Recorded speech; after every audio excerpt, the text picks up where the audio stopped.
right, thank you for joining me here today to talk about immigration reform. Our country is currently under siege by illegal aliens. Right now, our states are taking matters into their own hands, states like Arizona. And why? Because Congress is failing.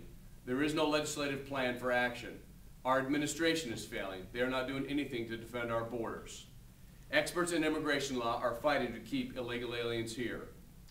And due to the failure at our borders, these lawyers are too often winning, and illegal aliens are staying too long in our state and our nation. Once illegal aliens enter Idaho, taxpayers are forced to spend a tremendous amount on the health, welfare, and defense of people who should not even be in our state. These costs are estimated to range between $100 to $200 million a year. What must we do? I believe that first we must start with securing our borders. This is the essential element to trying to protect and defend a nation at the borders. If we can secure the borders, we will ensure that the people who are coming across who we don't know are stopped, whether it's for drugs, for labor, or who knows who else is coming across our border. That must be defended. The next thing we must do is enforce our current laws. Again, this is the problem where you see states taking their own action. And why? Because there's no leadership at the federal level. There should be a nationwide plan, and until there is, we must enforce our current laws. And the last step to this is deny an amnesty. Everything we must do is, if your first action to come into our country is to break our laws, I do not think that then that you extend the right of citizenship to those that are breaking our laws. I know what it takes to defend our state and nation. I have spent many years as a leader in our military forces.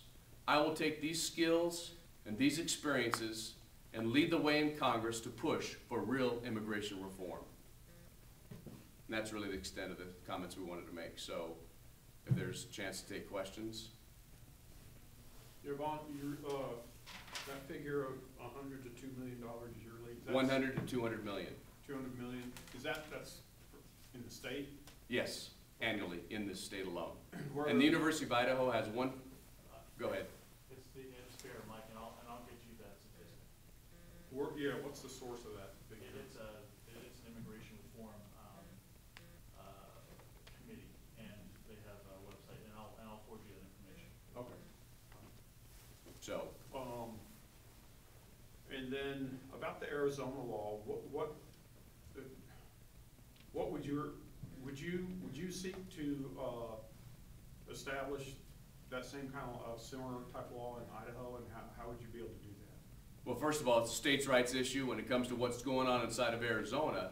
Why did Arizona take those steps? Because there's a lack of a nationwide plan on how to deal with illegal immigration that's currently occurring.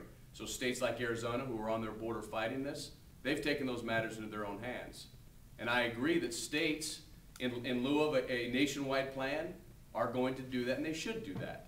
So this starts with leadership in Congress. Without a congressional or without a nationwide plan, states are going to do what they have to do to defend their people and to defend their borders. And I support that. But let's come up with a plan that's a nationwide plan that says, here's how we contend and deal with the real problem of illegal immigration. That leadership should be, and is not currently coming from, Congress. Your opponent has advocated for sending troops to the border. Do you agree with that, or no?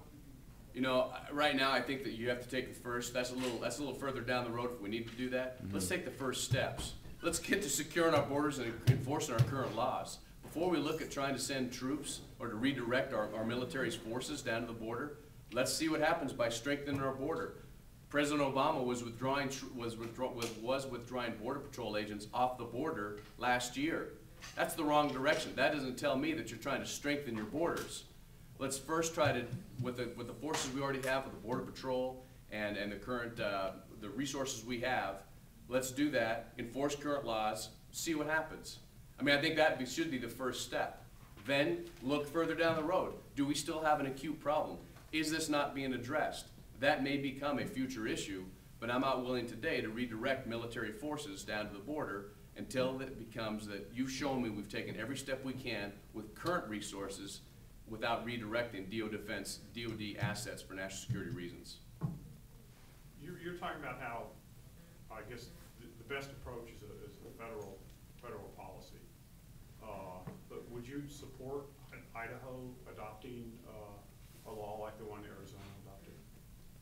I think that it should be a federal approach because there should be, in this instance, a nationwide approach to how we deal with the illegal immigration policies. Yeah, but would you support the Arizona?